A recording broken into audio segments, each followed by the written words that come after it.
Today on Inevitable, we are live with an amazing audience at the UCLA Anderson School of Management as part of LA Climate Week. And our guest is Patrick Maloney, co-founder and CEO at CIV. And huge thanks to the UCLA Anderson Center for Impact for hosting us. All right.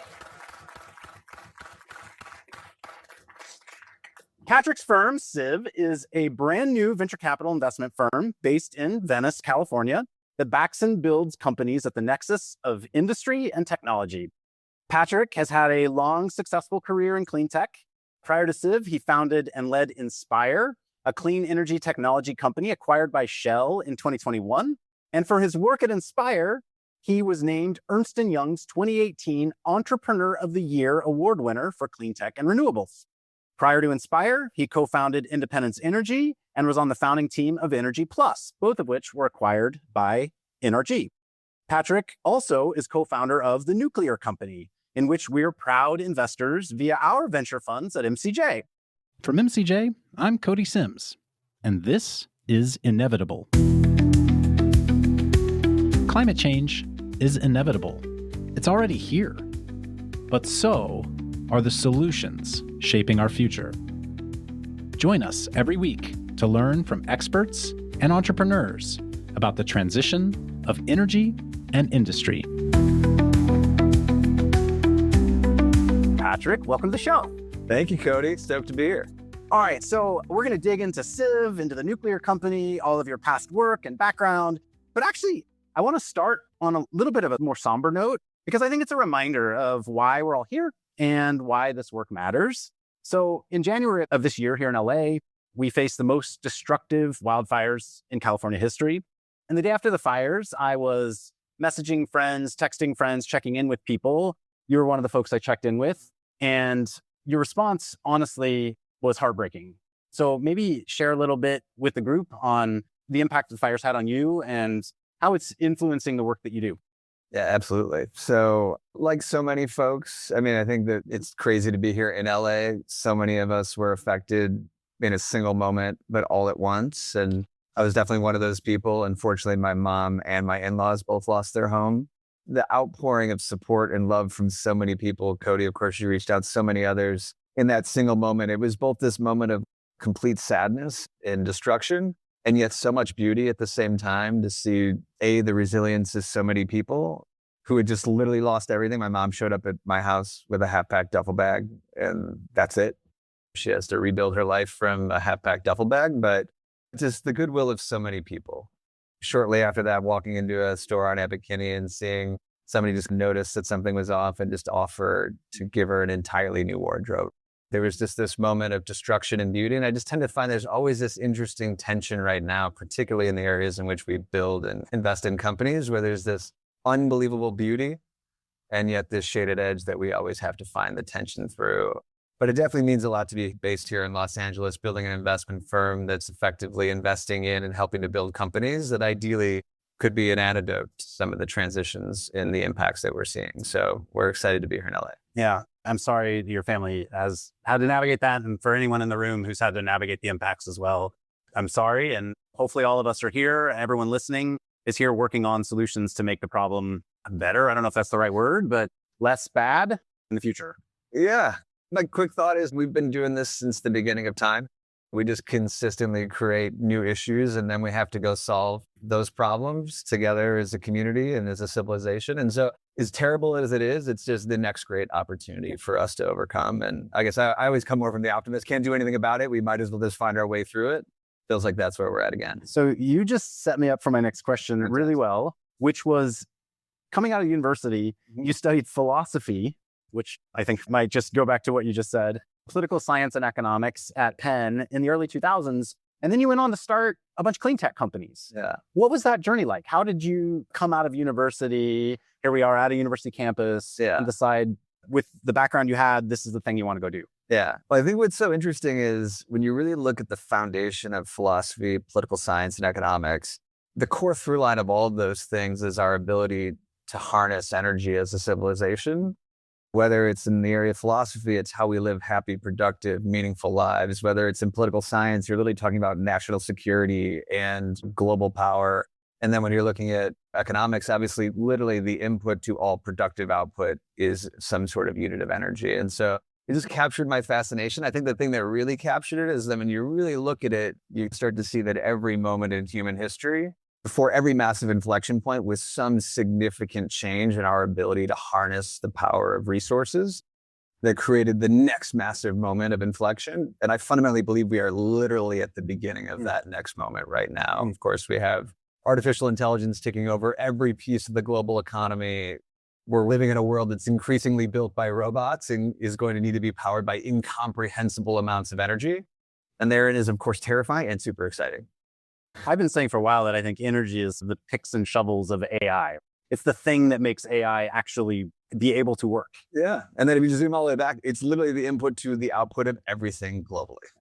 There's nothing that didn't start with some sort of input of some sort of resource that then translated to some sort of productive output. And once you see that, you can't unsee it. And I think what's the most fulfilling about it is I tend to find it's also the greatest lever for impact in society. If you look at health outcomes and education outcomes, they're almost always inevitably tied to high energy societies. And so when we think about right now, energy not just really as a vertical or as a sector, but truly the horizontal enabler of everything else, digital infrastructure, materials, built world, supply chains, logistics, we're now living in a world that's now energy constrained. When I first started building in 2007, we were in effectively a low demand, low volatility environment. And now, of course, with AI and compute, it's the voracious needs of that. We've deglobalized. We're now reshoring industries and rebuilding domestic industrial cores. And now, of course, we also want to decarbonize at the same time. I was going to say, and doing this all at the time, and we have to change the system. So it's inflecting with relatively fixed supply, at least supply is a laggard. Our view is right now that dislocation is one of the most valuable and impactful things we could do. So take us back to this 2006-07 time. You're coming out of school.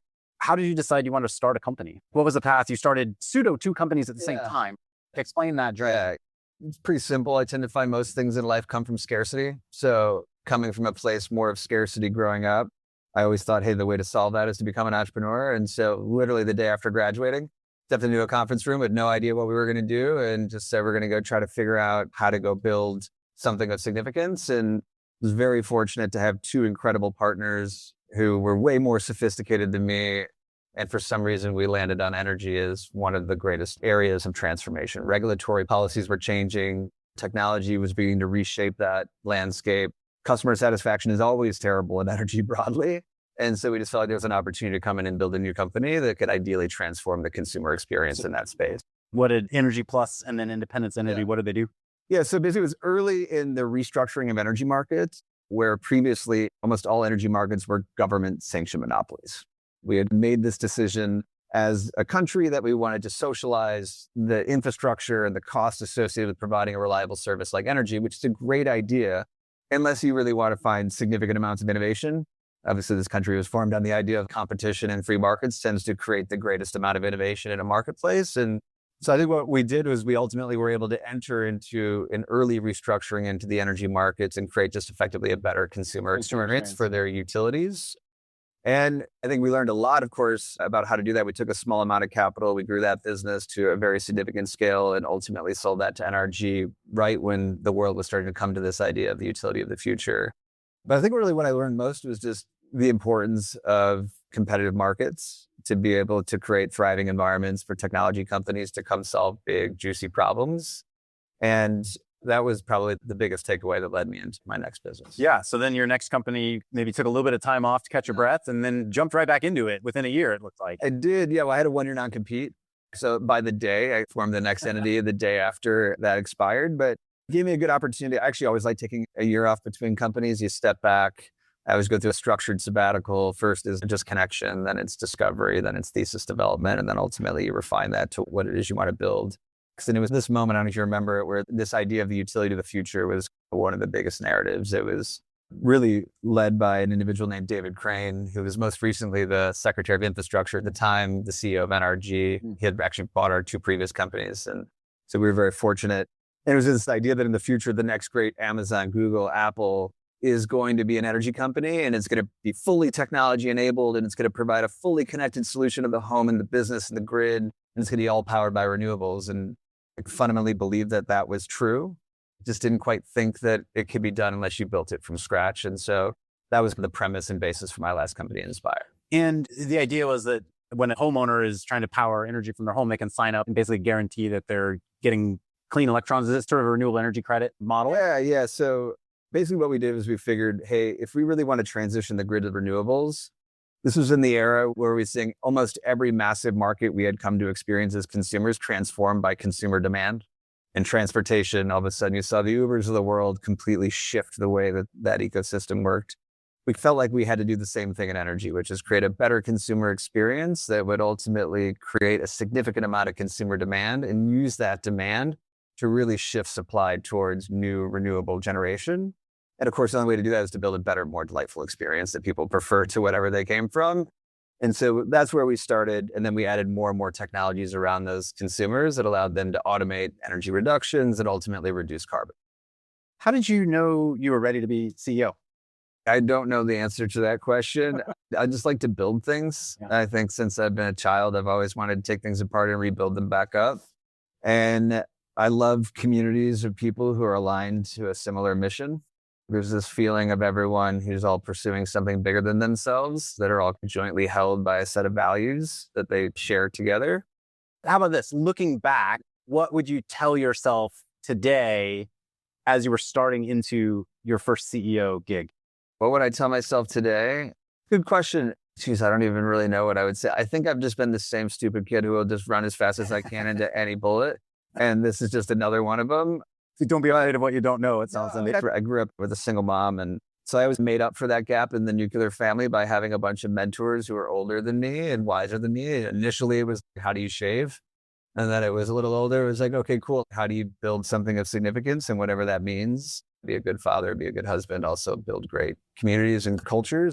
And so with that in mind, the advice that one of these mentors gave me was like, you want some advice? I was like, yeah. He's like, I don't know if I should say this on the podcast, but he's like, don't take anyone's fucking advice. And the point was that nobody knows the problem better than you. You're the one who's spending 24 hours a day, 7 days a week, just obsessing about this thing and this problem. And the biggest step out for me when I really stepped into that role was just being comfortable enough to make those decisions and not carry the weight of other people's ideas and perspectives on it. And that moment was the most freeing. And that moment of just pure authentic expression.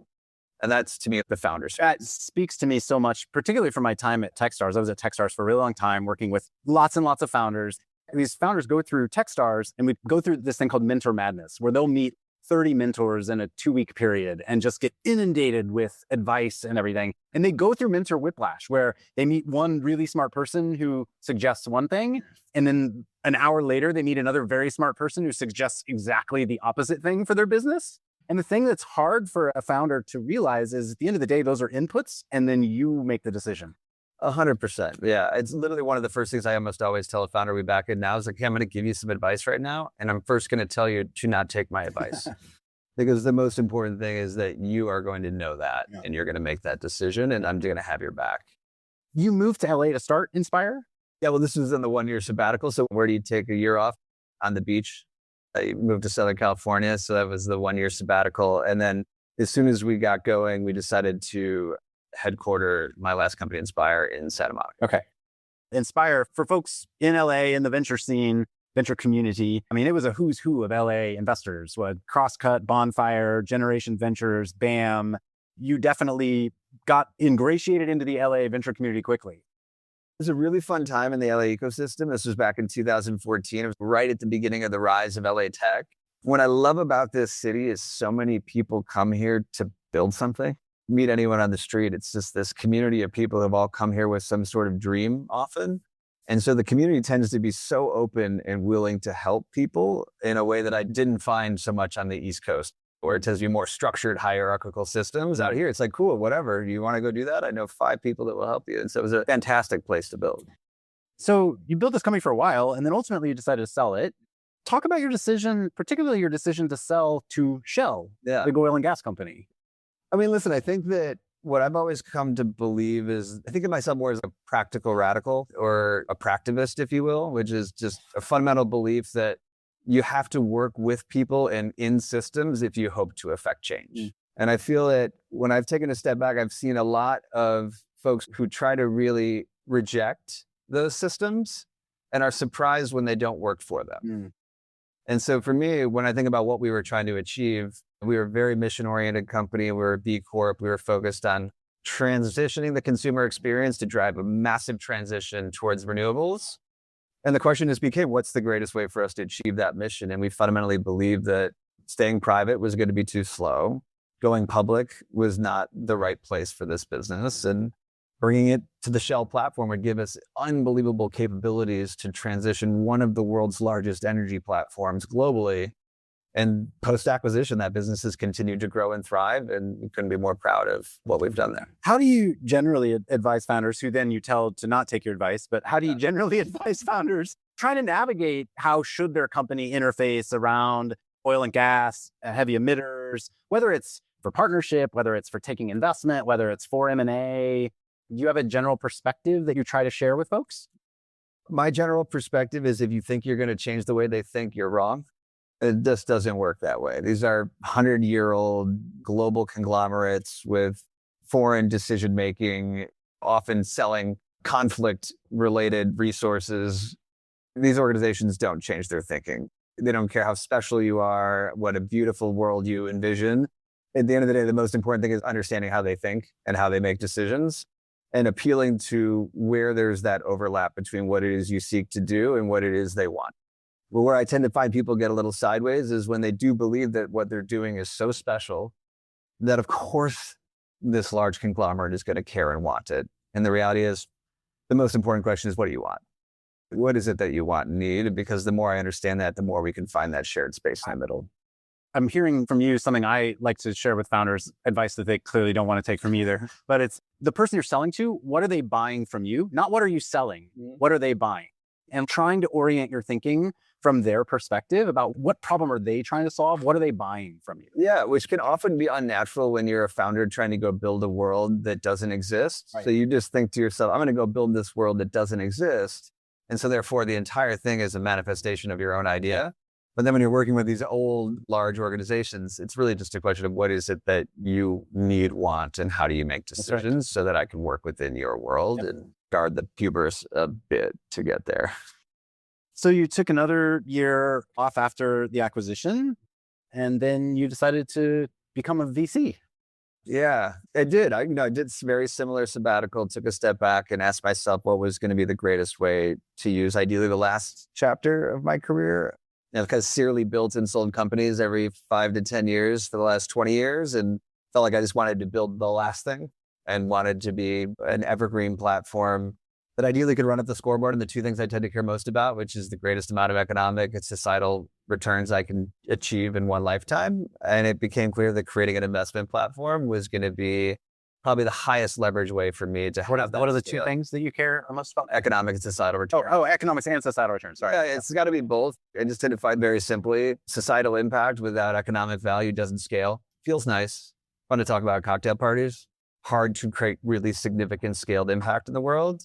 Economics without societal returns just doesn't feel like that much. After a while, you're just counting commas and it doesn't really matter. But when it's together and they're intrinsically aligned, that tends to be where I like to focus. I mean, again, given that we are at the Center for Impact right now, having this conversation, I tend to agree with what you just said, which is you can't have impact if you aren't doing it in a very large way, if you're not influencing many people. So I think that societal scale point that you're making is an important one. Yeah, I think underneath that is just a very rational way to invest and build companies in this category, which is if I had any advice to anyone who is thinking about building a company for the purpose of having a big impact in society, the first thing I would say is, all that's great.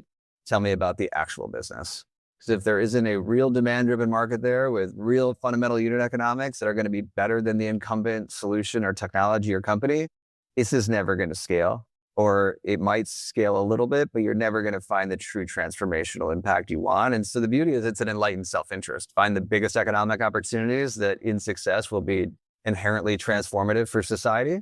That's where I tend to like to play personally. How do you ensure the things you're focused on don't get perverted over time? I think that in some categories, it's pretty easy.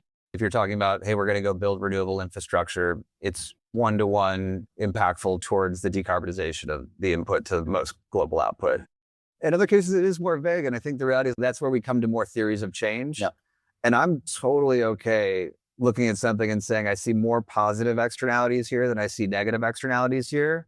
Therefore, the world will be better because this company existed.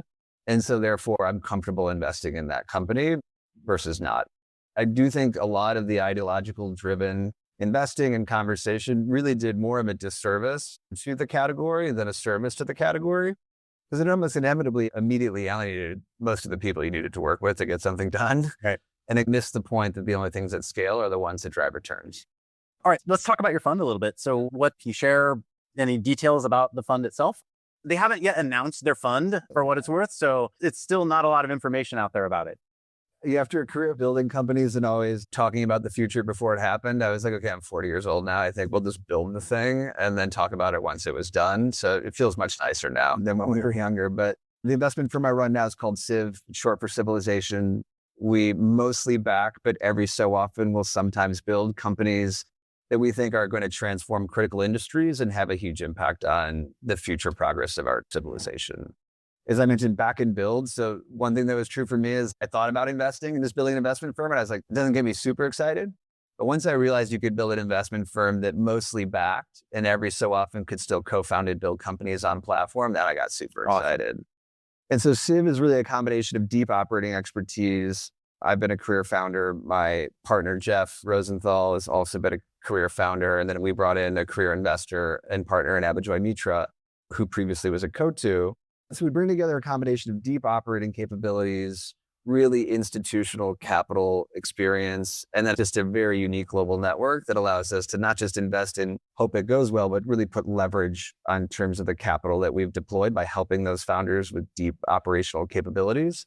It's those same capabilities that allow us to sometimes then co-found and seed businesses. So we're not an incubator, we're not a studio. This is much more of 0 to 1 time a year. We'll build a company on platform, which fortunately we had the opportunity to now team up on in the nuclear company. Yeah. Well, I'm going to come back to the nuclear company, but it's a very exciting company that we will definitely hit on. And we're thrilled to be involved. Can you share a little bit for folks who might want to get to know your firm a little bit, might want to ultimately see about having you invest? Typically, what stage are you looking at? What are you focused on in terms of hardware, software, commercialization, all of that? Yeah, absolutely. So Fund 1 is really focused on investing at the intersection of technology, industry, and energy. We just think that right now, the next multiple decades is going to be defined by really that intersection. The rev limiter to AI isn't chips, it's power. And so there's this interesting confluence of those three areas that we think is really going to define the next multiple decades. And Fund 1 is a multiple $100 million fund. We'll be able to announce the final number here relatively soon. And mostly we're investing at the seed stage and looking to really concentrate in the A stage. And then 0 to 1 time a year, we'll co-found and build a company on platform if we have a very convicted thesis. And what motivates you? Is it founders? Is it commercialization progress? Is it technology? I think I know the answer based on the deals we've done together, but I want to hear you say it. Yeah, I mean, I just feel like I'm just a founder. Now all I'm doing is building an operating company. That operating company is meant to invest in and build companies and ideally do it at a very high level. The only way I know how to build something that lives beyond you is consistently do better, outperform. And so that's why we're designed this way. But I think in some ways, I tend to find almost the best founders are always building the thing that they wish existed. And for me, when I was a founder, the only thing I ever really wanted to do was stack my cap table with other founders. There's something about that transference of having been there before and feeling how lonely it is to be at the center of all of the stakeholders who are counting on you. And so for me, I always just wished that there was a founder's firm that had spent 20 years and 20,000 hours getting their teeth kicked in, building in these really, really difficult markets. And when it came to energy transition, for some reason, all of our cool friends were building the next direct-to-consumer brand or some sort of social technology company. I was one of the few folks that chose energy for some reason back in 2007. And so it just gives us this unique opportunity to build a very founder-centric firm and to candidly still be founders. That's why I think that the beauty of backing and building is I do believe being an investor makes you a better founder and being a founder makes you a better investor. And ideally, we think that the founders that partner with us feel that because we still are founders. We still build companies and we still back them like we are. I mean, we have 3 co-investments in common. And the thing that I've noticed about the 3 that we have in common are that they are all founders who have huge network in their areas of focus. So Syed Madani of Verse was previously chief digital officer at Fluence, knows everything about how large energy consumers are going to need to navigate the transition of storage and power and whatnot. Zach Dell, who's the founder of Base Power, has a huge network, obviously, in Texas from the Dell family and was at Thrive Capital and spent his time focused on energy markets and whatnot while he was there. And then the nuclear company, which we'll talk all about, which has an incredibly networked set of founders, including yourself. Hey everyone, I'm Yin, a partner at MCJ, here to take a quick minute to tell you about the MCJ Collective membership. Globally, startups are rewriting industries to be cleaner, more profitable, and more secure. And at MCJ, we recognize that a rapidly changing business landscape requires a workforce that can adapt. MCJ Collective is a vetted member network for tech and industry leaders who are building, working for, or advising on solutions that can address the transition of energy and industry. MCJ Collective connects members with one another, with MCJ's portfolio, and our broader network. We do this through a powerful member hub, timely introductions, curated events, and a unique talent matchmaking system and opportunities to learn from peers and podcast guests. We started in 2019 and have grown to thousands of members globally. If you want to learn more, head over to mcj.vc and click the membership tab at the top. Thanks, and enjoy the rest of the show. Yeah, I think what I would say back to this founder point is at the end of the day, the most important question is always, what about this person is an outlier? What about him makes them so maniacally focused on achieving this goal that they are never going to stop? And that's the most important question. If that's not true, it's never going to be an outlier company. And so first question, you could talk about Zach Dell, and he's incredible.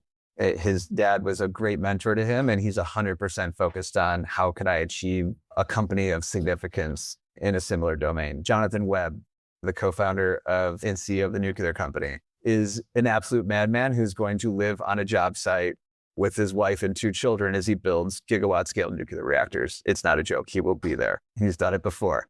It's just that last edge of never going to quit that I tend to find is the most important. Let's talk about the nuclear company. Yeah. So that's your current incubation or build company. You're a co-founder in addition to being an investor through CIV. Share a little bit about that one. Yeah, absolutely.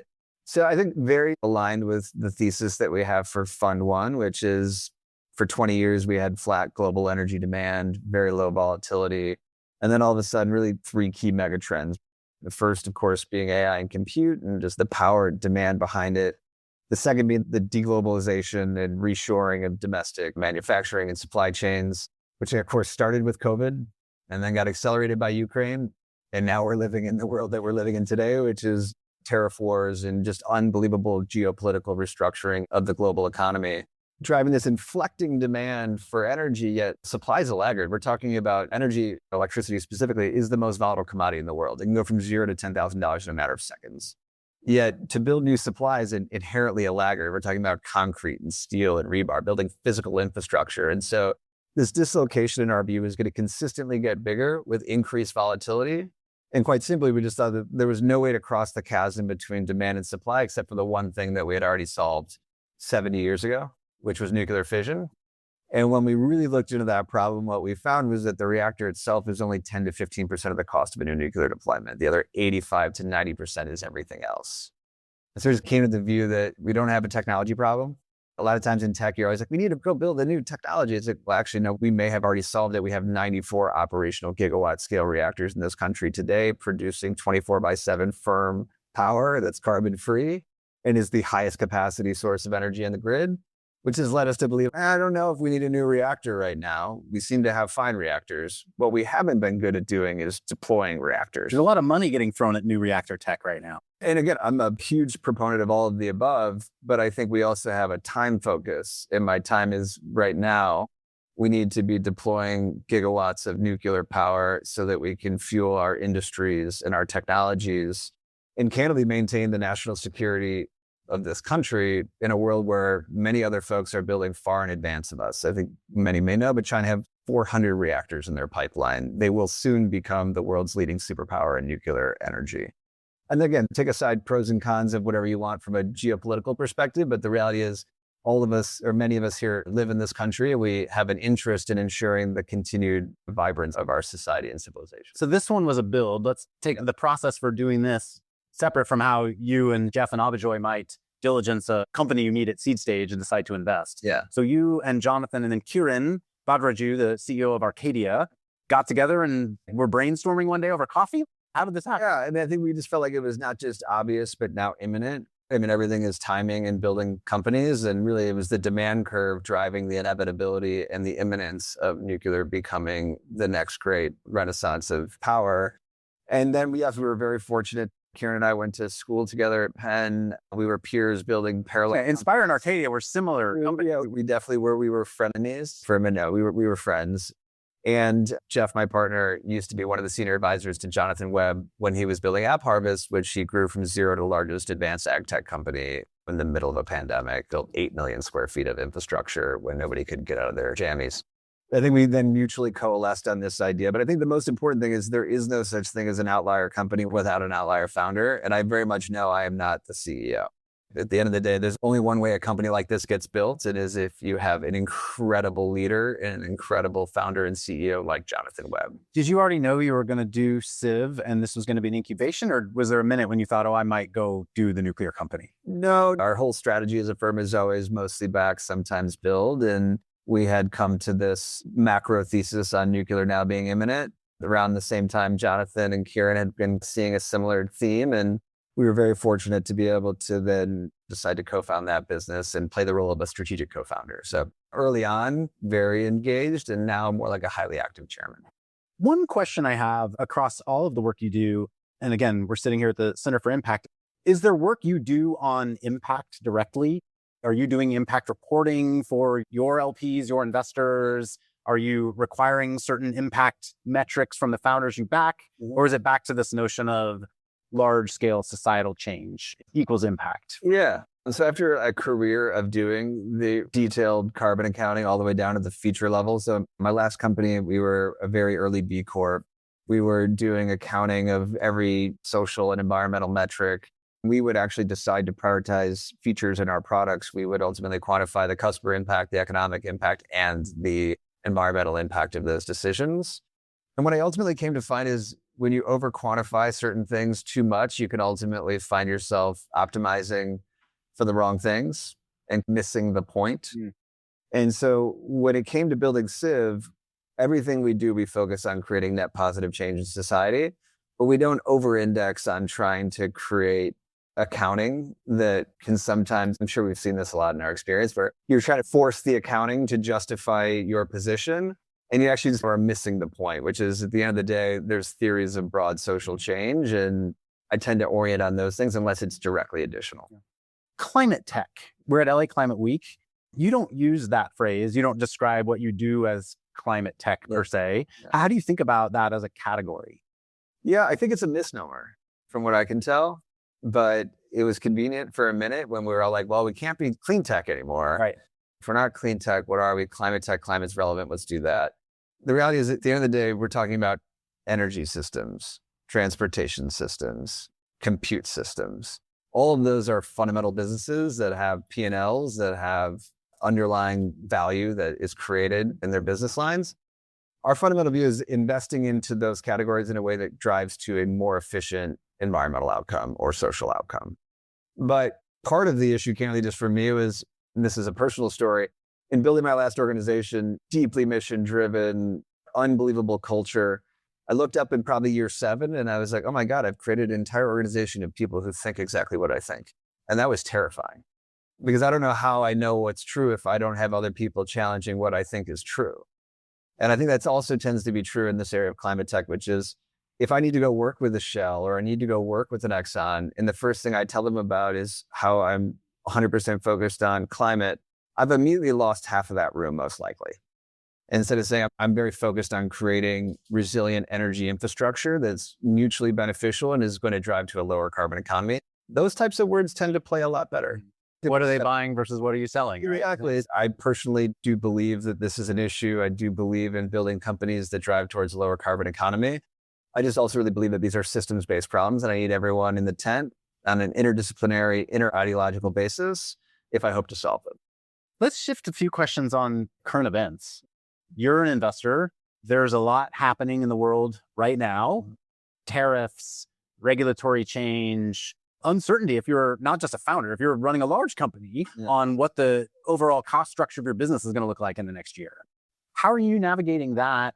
What advice are you giving your portfolio founders today around their supply chain, how they should be thinking about risks with respect to a lot of unknown that is out there right now? We don't know what's going to end up happening in terms of various tariff levels and costs and prices and all of that. Yeah. I mean, I think first of all, at the highest level, of course, there's a tremendous amount of pain in the cost structure for many companies in this environment. And for us as a firm, I would say, if anything, it just further accelerated the investment strategy and thesis that we've had, because now you're going to see all of those foreign supply chains now reshored. These are going to be, I think, in our view, multi-decade transitions towards national economies and defense-oriented infrastructure building.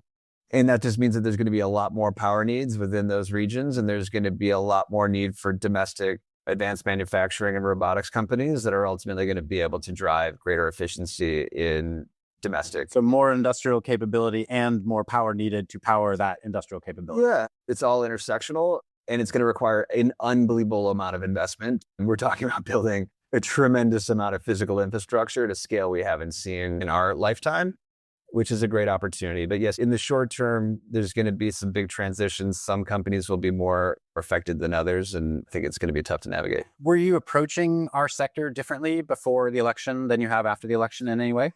No. The way that we invest is three key investment criteria. The first is we do what we call scale tech, not deep tech. We tend to find deep tech is fantastic, but often too capital intensive and too long duration for a 10-year fund cycle, which is what we invest out of.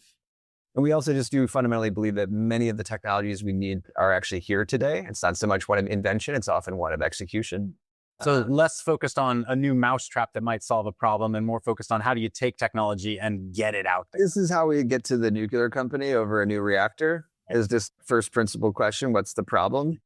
And I think we just got to the problem is we can't deploy reactors, not that we need a new one. Not to say we won't benefit from new technology all the time, but if we want to deploy 24/7 firm power today, we should build a deployment platform for deploying proven technologies that we already have. We don't need 100 new breakthroughs necessarily. They might be helpful. We should layer them all in, but let's do what we can now. And I tend to find that matters in business. You have to bring the revenue forward. If we're talking about a decade to commercialization, there's a lot of pain in that next decade. And I just tend to find we may not always need the next thing. We sometimes have it already. So that'd be the first thing. The second thing is we invest into demand-driven markets. We build into demand-driven markets. Similarly, I see a lot of companies that are building incredible technology that in success could be tremendously impactful, for which I can't tell you who the customer is or how big that actual market is. And I think that similarly, that does a disservice to future investment, because if you put a lot of capital into things where there isn't a buyer on the other side, a real market, usually those investments don't go well. And that means less capital comes into the category. So we only go where there's deep consumer demand from the large conglomerates or industries or consumers, et cetera. And the last is real unit economics. At the end of the day, these are very rational markets. You're talking about some of the world's largest global strategics. Sooner or later, they don't care about anything unless, does this make or save me money? That's the only question that's ultimately going to matter. And so you have to invest into real technologies where you can fundamentally believe it's going to displace the incumbent technology or the incumbent solution on a purely economic basis. That merit alone is what allows you to scale infinitely. But if you're kind of on the edge or more expensive, you can get 10% of the market, maybe. But it's really around the 90 that drives the greatest amount of impact and certainly the outlier outcomes.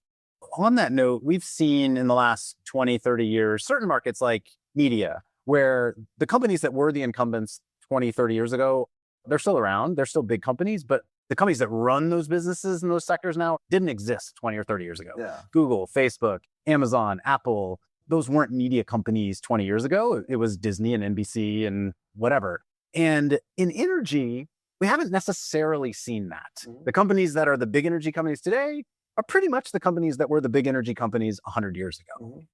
Do you think that's going to change in the next 10, 20 years? Or do you think most of the technologies we're investing into today are going to bleed into the existing status quo companies? I do think that we're in a period of a massive transition for the way that we produce and consume energy as a resource. particularly, of course, electrons, which most other energy is an input to an electron. It's a conversion to some new form of energy that we're ultimately using to produce an increasingly electrified world. And I think that world is becoming increasingly fragmented or no longer centralized. And so I think we're seeing a world where we're going to see that transition. But again, this is a much longer transition. Moving media to the internet is a little bit different than moving physical infrastructure to a similar paradigm. So I think we should expect this to exist for a while we consistently find more and more opportunities for disaggregation. How do you guys think about navigate AI changes that are happening around us in that regard as you invest? How do you look at either AI being used as a resource in a company you're investing in, or think about investing in a pure play AI technology that may be in your sector? Yeah, I think two things. I think first of all, if I think about AI, and this comes back to a simple study of humans. From what I can tell, we use everything we possibly can get our hands on. Since the beginning of human history, when we could grow about as big as we could gather. And then over time, we figured out how to access and harness more energy. And ultimately that allowed us to grow significantly over time. And my forecast would be it's going to keep happening that way. We're just very likely to see more of what we've already seen in the past. And so I think with that, it's easy to just accept AI is here. It's going to consume a voracious amount of energy. We're barely scratching the surface of the transition of this technology across every piece of the global economy. And I can't stop any of that, but what I can do is find ways to invest in technologies that are going to create greater efficiency in using those technologies. And the beauty is when you're investing in efficiency, you're effectively investing in profit. Because if you can figure out how to make chip A twice as efficient as chip B, chip A is now twice as economically valuable as chip B if they had the same effective output. And so literally efficiency becomes one of the greatest levers for value creation across every sector in the global economy. We just can't stop it. But what we can do is invest into the things that are going to create great impact with more societal benefit by driving towards lower carbon outcomes. That's just how we tend to think about it from that perspective. And I think, of course, just purely as an investor watching AI now proliferate the companies that we're investing in, it's unbelievable what you can do with way less capital. I mean, the number of companies that have gone to $100 million in ARR with teams sub 20 in the last 12 months is incredible. If I were running a company today, the first question I would ask myself before making any hire is, should I hire AI to do this first? It's a fantastic question. Patrick, this has been awesome. It's a good reminder to me that it's always fun to interview somebody right after they finished fundraising, because then they are dialed on their answers. I don't know about that. Anything else we should have hit on that we haven't talked about? No, this has been incredible. Thank you to you for really leading such an amazing organization, bringing so many fantastic people. And I've obviously been a huge fan forever. So thanks for having me. Well, it's been a blast, and hopefully we'll find some more stuff to work on together. Absolutely. That's a wrap. All right. Inevitable is an MCJ podcast. At MCJ, we back founders driving the transition of energy and industry and solving the inevitable impacts of climate change. If you'd like to learn more about MCJ, visit us at mcj.vc and subscribe to our weekly newsletter at newsletter.mcj.vc. Thanks, and see you next episode.